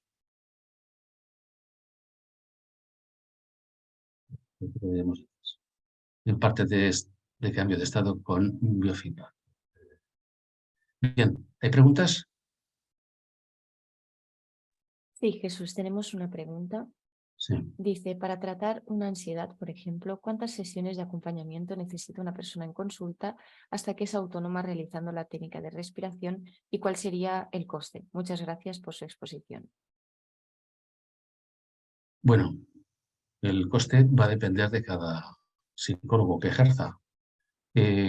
¿Cuántas semanas se tarda en encontrar una ansiedad? Bueno, aquí estamos dando un ejemplo de una herramienta para cambio de estado de momento. La ansiedad vas a poder trabajarla con MDR u otras técnicas de trauma, las que puedas utilizar. Y claro, depende de muchos factores, depende de circunstancias vitales del individuo, historia de trauma, plasticidad del cerebro, depende de muchos factores la duración de una terapia. Con esto solo no se cura, esto ayuda. Ayuda a que podamos trabajar la ansiedad con técnicas de trauma, naturalmente con MDR, que es lo que estamos haciendo con ese paciente. No sé si lo habéis visto, pero bueno, no lo habéis visto porque no sabía en esos momentos. Ese paciente está recibiendo, al mismo tiempo que hace esto, está recibiendo estimulación bilateral por medio de unos vibradores que puede tener en las manos, debajo de las piernas, lo que sea, que vibran alternamente. Entonces, eso podemos ponerlo a funcionar a voluntad. Simplemente, ahora funciona, ahora no funciona, depende de lo que estemos trabajando. Si está trabajando contenidos emocionales, sí está recibiendo una estimulación bilateral. Porque para nosotros es muy importante que mantenga los ojos cerrados y esté muy en contacto con las sensaciones corporales, que eso es sistema nervioso autónomo, y síntomas somáticos, etcétera, etcétera. Puede haber imágenes, etcétera, etcétera. Esta diapositiva está aquí para que veáis, fijaros en qué pequeñas variaciones tiene esta persona. Esta persona tenía fatiga crónica y prácticamente solo tenía de variabilidad cardíaca unos 5 latidos. Eso es lo que podía hacer su corazón. Veíamos antes otra persona que podía hacer hasta 20, así, ¿no? y aquí ya está en parasimpático. Claro, entrenar a esta persona para que tenga mayor variabilidad cardíaca posiblemente va a llevar semanas, pero lo tiene que hacer en casa también. No sé si está respondida la pregunta. En todo caso, podemos volver al tema sobre eso después. La técnica que les enseñamos a hacer a las personas es que lo hagan como mínimo 2 veces al día, por la mañana y por la noche, 10 minutos en posición cómoda, normalmente sentada. Se inhala, por ejemplo, 5 segundos por la nariz, hinchando el abdomen y se expira durante 5 o 6 o 7 o 8 vaciando los pulmones. Os digo, cada persona tiene su frecuencia. Tratamiento en trauma con biofeedback. Vale. Como sabemos, para muchos clientes la vida cotidiana es un infierno y no tienen ningún sistema de regulación. Estos clientes se hiperactivan o se congelan al traer memorias traumáticas o al sentir el cuerpo. Con este tipo de biofeedback podemos acceder a recuerdos traumáticos desde un estado de coherencia y relajación, reduciendo el sufrimiento, modulando la desregulación, manteniendo al cliente en un estado... Bien, ¿cómo lo haríamos ahora? Porque nosotros también trabajamos con técnicas de exposición, ¿no? Enviamos a la gente a revivir el trauma, habiendo estimulado ciertas partes del cerebro, que es la diana, que son el recuerdo, la evidencia negativa. Estamos estimulando el lóbulo izquierdo y lóbulo izquierdo, la imagen, occipitales, sensaciones, emoción, que es el sistema límbico, y sensaciones, que es todo el sistema nervioso autónomo. Entonces, lo que vamos a hacer es lo mismo, trabajar, un segundito, lo que hacemos, como hacían exactamente en ese momento, es focalizar elementos parciales de memorias traumáticas. O sea, hemos dividido lo que es el gran trauma en pequeñas secciones para poder trabajarlas independientemente y bajar el nivel de ansiedad. Ahí podemos hacer todo. Podemos hacer la evidencia negativa, el SUDS, corporal, se puede hacer absolutamente todo, ¿no? Entonces, cada vez trabajamos una sección. Pactaremos con el cliente entrar durante unos momentos, segundos en la escena o en las sensaciones molestas y volver a salir y tomar el control de la respiración nuevamente y hacer subir un estado más regulado. Mientras lo mantenemos en plena conciencia corporal, intentando que haya un yo observador de todos estos fenómenos. Este es el vídeo que hemos visto y esta sería la estrategia de procesamiento de entrada y salida en la escena traumática. Enseñamos a la persona, primero de todo, a respirar. O sea, eso nos puede llevar unos 20 minutos fácilmente y para que hagamos esto ya tenemos hecho la secuenciación de la escena traumática. Muchas veces son brutales, así que nos va muy bien trabajarlo por partes. Y en un estado de regulado de respiración, empezamos a trabajar la primera fracción elegida del suceso traumático. Y durante unos segundos, muchas veces, o minutos si puede ser, procesamos dentro de la ventana de tolerancia durante el tiempo acordado, con estimulación bilateral. Normalmente, si se puede ser con ojos abiertos, estupendo, y si no, pues con tapping o los vibradores que os decía antes. Y una vez han estado durante unos minutos o unos segundos en esa escena traumática recibiendo estimulación bilateral, volvemos a regular. Cada vez que regulamos, volvemos a regular con respiración. O sea, le hacemos abandonar la escena traumática y lo volvemos a la experiencia con el terapeuta, ¿no? A la sesión. Y lo hacemos respirar y volver a controlar el cuerpo, la emoción, etcétera, etcétera. Y así vamos repitiendo y vamos reprocesando cada secuencia de todo toda la escena traumática. Y así vamos repitiendo sección de la escena traumática tras sección, metiéndola, sacándola, respirando, tomando el control, etcétera, etcétera. Pensad ¿qué estamos haciendo? Esto tiene muchas explicaciones, ¿no? A través de la variabilidad cardíaca del entrenamiento, ¿no? Hacemos que el frontal tenga mejores extensiones, mejores conexiones con amígdala y hipocampo. Estamos controlando las emociones con esto. Estamos teniendo muchísimas más armas que no solo el trabajo simple de reprocesamiento con estimulación bilateral, ¿no? Con la atención dual. Y creo que es una buena herramienta. Para acabar, quiero enseñaros de que hay diversas marcas que hacen esto.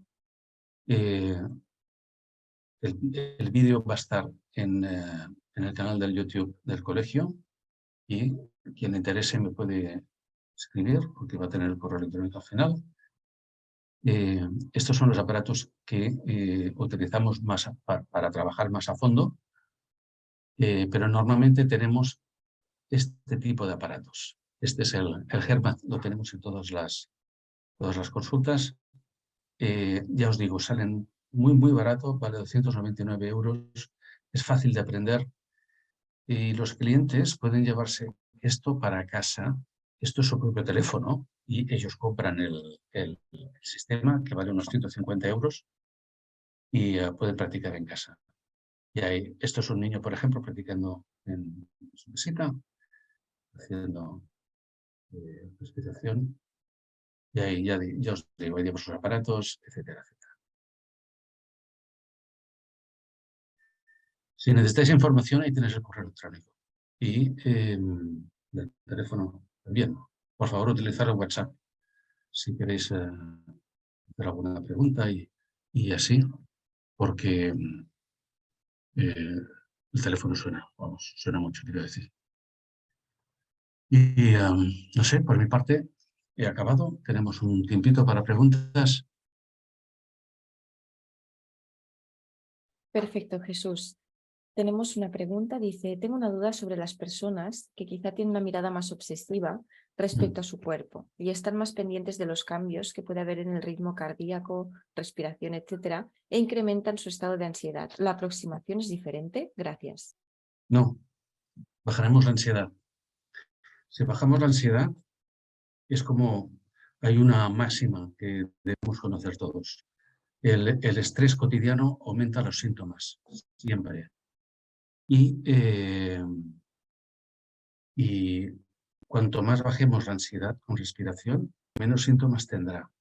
Y en obsesivos, hombre, esto son la pieza mayor de caza, ¿no? Es fantástico trabajar. A mí me encantan, porque están pendientes de todo.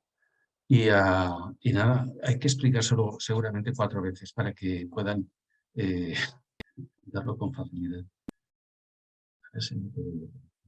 Aquí estamos. Ok. Espero haber respondido a la pregunta. Muchas gracias, Jesús. La siguiente pregunta o aportación dice, me gustaría que precisara la corriente psicológica con la que más se identifica en este último trabajo que ha comentado. Gracias. Bueno, como dije al principio, yo a los pacientes les explico que trabajo con el sistema nervioso y evidentemente trabajo sobre todo con MDR, aunque tengo que decir que una sola llave no abre todas las puertas. ¿Sabes? Trabajar en la misma sesión con diversas técnicas, sea sensoriomotriz, sea brainstorming, sea somatic experiencing, es correcto, mientras logres sintonizar con el cliente y sintonizar para arreglar lo que pasa, ¿no? Ya que tenga el paciente, pero yo creo que mi manera principal de trabajar es la terapia con MDR. Muchas gracias. Tenemos otra pregunta que dice, ¿en qué consiste la estimulación bilateral? Gracias. La estimulación bilateral en MDR se utiliza mayormente con el movimiento ocular. Es hacer mover los ojos con la cabeza centrada sin mover la cabeza de lado a lado. Esto es estimulación bilateral ocular. Entonces, cuando hacemos algún tipo de estimulación más física, podemos utilizar la autoestimulación, que sería esto. Esto es bilateral, estimulación bilateral. Se puede hacer también en las rodillas y también hay pequeños aparatitos que llevan como dos almendritas que tienen dentro unos vibradores de teléfono que se dan al cliente, los puede coger con la mano, se le pueden poner debajo de las piernas, se les puede poner en diversas partes. Incluso yo trabajo a veces, tenía problemas de dolor de espalda físico, de origen psicosomático, las pongo con las herramientas vibradores, las pongo con esparadrapos y se quedan conectadas en la parte donde estén más perjudicados. Y trabajamos con eso y es muy eficaz, muy eficaz. Esto es la estimulación bilateral. Es uno de los principios de MDR. MDR es una técnica que utiliza un protocolo muy clásico de 8 fases, concretamente, y uno de los elementos importantes es la estimulación bilateral. La estimulación bilateral ayuda a muchas cosas. Por ejemplo, comprobado a través de neuroimagen, conecta mejor la amígdala, que está debajo del córtex orbitofrontal, de altura, la conecta mejor con el hipocampo. Claro, eso hace que haya procesamiento de emoción, conexión córtex orbitofrontal con la amígdala. Hace que el flujo de información hemisferio derecho más emocional a hemisferio izquierdo más analítico, a través del cuerpo calloso, hace que el flujo de la información vaya muchísimo más rápido. Aumenta seguramente, bueno, su potencial. La estimulación bilateral también ayuda a abrir archivos muy rápidamente, igual que hace el Windows, que podemos mirar qué hay dentro de una carpeta y luego buscamos otra y luego buscamos otra, pues la estimulación bilateral ayuda a abrir archivos, ¿no? Y a encontrar si dentro hay alguna historia traumática, ¿no? Muchas veces emparejadas con lo que estamos viviendo, con lo que está viviendo, con lo que estamos trabajando concretamente. Abrir archivos parecidos y reprocesar. Lo que hace la estimulación bilateral es ayudar a reprocesar la información que está estancada dentro del sistema nervioso y la vuelve más adaptativa. O sea, el trauma estancado en el sistema nervioso pasa a ser historia, no emoción. Y eso es, se solucionan cosas también, ¿no? Y el pasado traumático pues ya no duele. Gracias, Jesús. Tenemos una última pregunta que dice: ¿se puede realizar el abrazo de la mariposa mientras se regula la respiración con los ojos cerrados? Gracias. Sí, sin duda.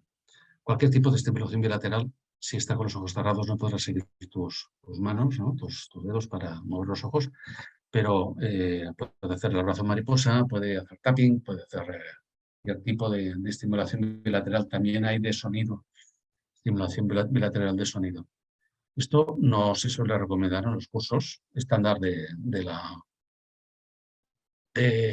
Asociación Europea de MDR, pero claro, hay muchas necesidades, ¿no? Y diferentes maneras de trabajar, en lo cual se incluye pues, otros tipos de estimulación bilateral, sea sonido, incluso hay música bilateral y estas maquinitas que os digo, ¿no? Concretamente se llama Neurotech. Lástima que ya no las fabrican en la Comunidad Europea. Antes había un fabricante en Estados Unidos que las podía introducir fácilmente en Europa. Ahora ya cuesta un poco más pasar por la aduana. Es el único problema. Tenemos una persona asistente que dice: enhorabuena, Jesús, por la presentación. Muchas gracias por compartir tus conocimientos y experiencia. Muchas gracias. Tenemos Llevo, también... Sí, disculpa. nada, cooperar con los colegas es muy importante, ¿no? Cooperar con lo que sabes. Son muchos años de experiencia también. Yo os digo, cuando fui a la universidad, lo primero que me enseñaron fue el conductismo. Maravilloso. También era ciencia, ¿no? Sí, te iba a decir, Jesús, tenemos también una persona asistente que te ha enviado directamente un mensaje al chat. No sé si tú lo puedes ver y contestar a la pregunta. Gracias. Vamos a ver.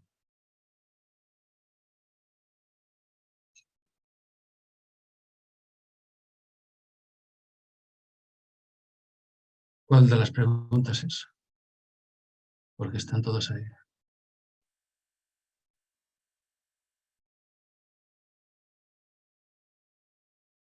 En principio, todas las preguntas nos tendrían que haber llegado a nosotros, según las indicaciones que hemos dado. Así que si ves alguna pregunta para ti específicamente, estas no las he visto yo, Bueno, Jesús. voy a las últimas. ¿Podemos repetir las frases? Escena traumática en secciones, evidentemente. Bueno, primero hacemos la historia del recuerdo traumático, de la escena traumática. No solo de la propia escena, sino lo que estaba pasando alrededor. Cómo fue aquel día, qué pasó. Y a veces eso también es importante porque descarga tensión. O sea, hacemos la escena traumática y si puede ser un poco más antes y después. La dividimos en secciones. Previamente la hemos enseñado a respirar en frecuencia de resonancia y eso significa conseguir estados de calma. Luego, pactamos con la persona cuántos segundos vas a ver la escena traumática. Y un ejemplo, tuve una paciente que nada más cerrar los ojos ya se quería ir, porque es que lo que estaba viendo era brutal. Entonces, esa persona no podía tener ninguna regulación eh, para trabajar el trauma. O sea, previamente había que hacer un trabajo de regulación, de calmarla, y entonces se pactan con ella pues 3 segundos, paramos, vuelve aquí y respira. Sube el parasimpático. ¡Pam! Luego, cuando se ha calmado, le preguntamos, ¿podemos seguir? Podemos seguir. 3 segundos más si hace falta. Pensad que con este trabajo minucioso, minimalista, se pueden arreglar grandes cosas.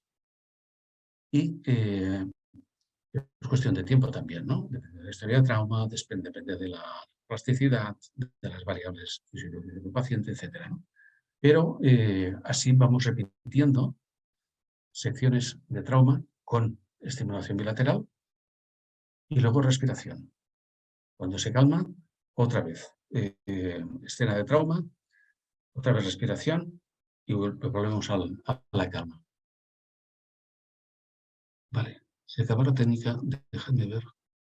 Si al acabar la técnica de MDR sigue con mucha ansiedad, habría que seguir con la técnica por no haber detectado o sacado algún trauma. Bueno, esto sí, siempre. Si al acabar MDR, no sé si se refiere a toda la historia que ha trabajado con MDR y sigue con ansiedad, es que evidentemente queda un cajón desastre que no está todavía tocado. Pensad que los síntomas tienen que estar en relación, o sea, los síntomas actuales del paciente tienen que estar en relación con la historia vivida. O sea, si tiene mucha historia y no tiene muchos síntomas, tiene una disociación importante. Y al revés, si tiene poca historia y muchos síntomas, es que no recuerda toda la historia y hay sucesos posiblemente preverbales, completamente, ¿no? Y esto se ve frecuentemente, como ha habido maltrato infantil con bebés, etcétera, etcétera. Bebés que no tuvieron un apego desorganizado, brutal, madres que no pueden ver a los bebés porque tienen miedo incluso del bebé. Bueno, a ver, ¿qué puedo...? La estimulación bilateral se aplica cuando se está realizando un acercamiento al trauma durante toda la sesión. A elegir. Los clásicos de MDR dicen que se hace cuando se realiza un acercamiento al trauma, pero el terapeuta puede elegir si lo está aplicando todo el rato o no. ¿Puede explicar la diferencia entre bio y neurofeedback? Sí, neurofeedback es un tipo de bio que lo hacemos trabajar con ondas cerebrales, concretamente. Trabajamos directamente con el cerebro cuando, o sea, con la estimulación, no, perdón, estimulación eléctrica no, con el registro de la actividad eléctrica del cerebro y ondas cerebrales, podemos ver cómo está funcionando el cerebro, podemos tener incluso diagnósticos relacionados con la historia clínica y es un tipo de biofeedback, ¿no? Biofeedback, variables fisiológicas, neurofeedback para trabajo con cerebro. Repetir las frases. Bilateral. Respecto a los tipos de respiración, se ha demostrado si el abdominal produce mejores resultados. Sí, sobre todo, evidentemente tiene que ser abdominal, pero en frecuencias que vayan de 4,5 respiraciones por minuto a 6, 7 máximo. Bien, aquí están las preguntas hechas. ¿Cómo se trabaja en el caso de disociación? Muy bien, muy interesante. Entonces, hay otra. ¿Cómo se ayuda con la respiración a volver a la ventana de tolerancia cuando se ha salido por hipoactivación, congelación? Bueno, yo utilizo respiración enérgica. Os explico. Hay gente que empieza a tener síntomas disociativos, por ejemplo, se está congelando, no siente partes del cuerpo, no sabe quién eres, no sabe si hay mundo fuera del despacho. Esos son síntomas de disociación, o te veo como una persona amenazante y así. Entonces, bueno, con las técnicas normales de enraizamiento también, y utilizo un sistema de respiración enérgico, que sería algo así como...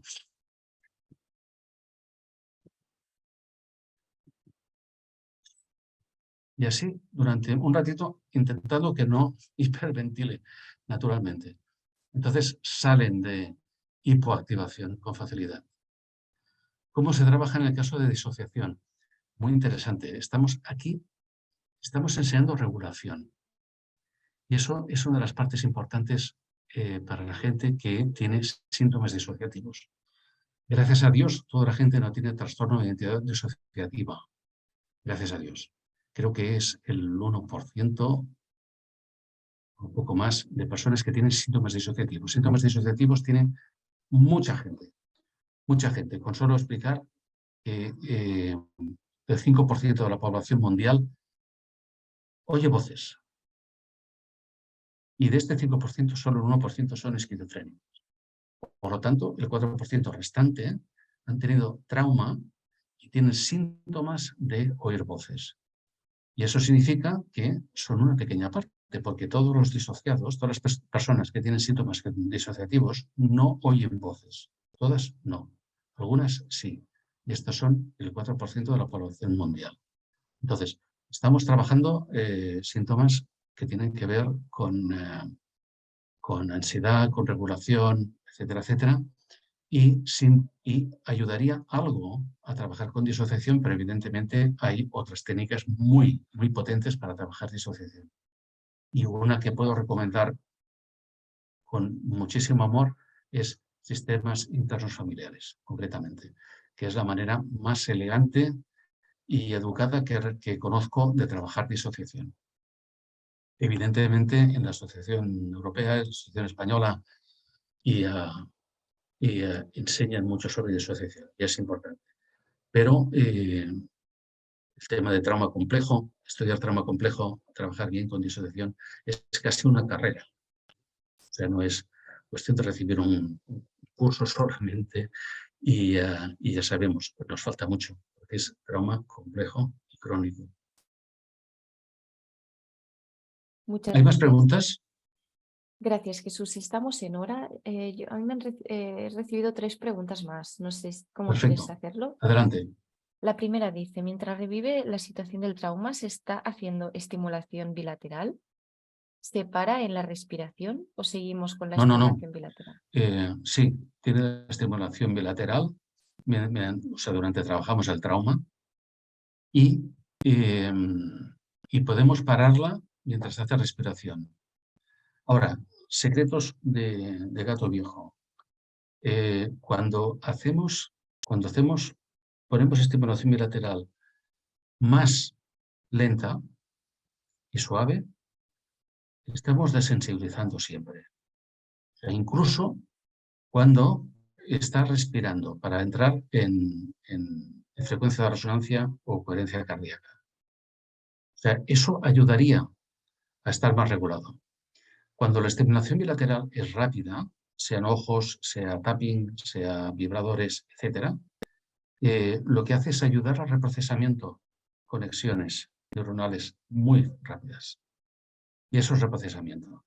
cambios de personalidad también, cambios de actitud, etcétera. Eso es reprocesamiento. Pero desensibilización es cuando estamos bajando lentamente la ansiedad, ¿no? Es la desensibilización de los años 60 sistemática, completamente. Entonces, eso ayuda mucho a bajar los niveles de neuroactivación. Dejar, cuando está respirando, más suave, más lenta la estimulación. Muchas gracias, Jesús. La siguiente pregunta es, ¿el esquema de respiración 4x4 por 4x4 es el mejor? Gracias. No, es el que se aplica para enseñar a la policía y Fuerzas Armadas en Estados Unidos. En algunos sectores, algunos grupos, no en todos, evidentemente. Y cada estado se monta la guerra en cuanto a la policía. El sistema mejor es el que hacían los antiguos meditadores, yogis, etcétera. Esa gente controlaba la respiración hasta tener 2, 3, 4 respiraciones por minuto. Y eso significa inhalaciones y exhalaciones tremendamente largas. O sea, inhalaciones de 6 segundos, 7 segundos, cosa que no puedo hacer, pero exhalaciones también de 8 segundos, 9 segundos, 12 segundos. Exhalaciones, se puede exhalar en 12 segundos, es bajar absolutamente los pulmones. Y eso son las frecuencias de respiración que producen mayor variabilidad cardíaca y mayor aumento del parasimpático. Y mayor entrenamiento del córtex orbitofrontal. Olvidemos que estamos también incidiendo ahí. Cuando trabajamos la variedad cardíaca, estamos entrenando el cerebro. Por eso hay mucha gente que tiene mejoras cognitivas, o sea, no solo mejoras de control emocional, cuando estamos en sesiones, durante el tratamiento y después queda permanente, claro. Pero mejora la capacidad cognitiva, mejora el rendimiento, etcétera, etcétera. Porque además tienen mucho mejor oxigenado el cerebro, evidentemente. Muchas gracias, Jesús. Ahora sí, la última intervención que nos consta es cómo se trabajaría con crisis de ansiedad. Gracias. Respirando y haciendo que te mire la persona y estimulando sistemas de apego, sistemas vagales y una estimulación bilateral muy lenta y poco invasiva, completamente, ¿no? O sea, lenta sería 1, 2, 1, 2, 1, 2. Eso hace bajar el estado de pánico, el estado de neuroactivación, concretamente. Y luego decirle, respira. O sea, esto lo vemos en todas las películas, cuando alguien tiene algún problema y está en shock, que le dicen, respira. Bueno, pues nosotros hacemos lo mismo. Es verdad, tienen que respirar, pero tienen que respirar a determinadas frecuencias, lo más lentamente que puedan. Inhalar 4 segundos aproximadamente, si puede ser 5 mejor, y exhalar 7, 8, 9, y así. Y ahí hay control. De acuerdo, no tenemos más preguntas. Jesús, agradecerte desde el colegio por compartir tus conocimientos y la experiencia también. Y también gracias a las personas asistentes por vuestra participación i col·laboració. Muchas gràcies, moltes gràcies i us esperem a les primeres activitats del COP. Molt bona nit. Molt bé. Gràcies. Gràcies a vosaltres. Adéu, ha estat un plaer.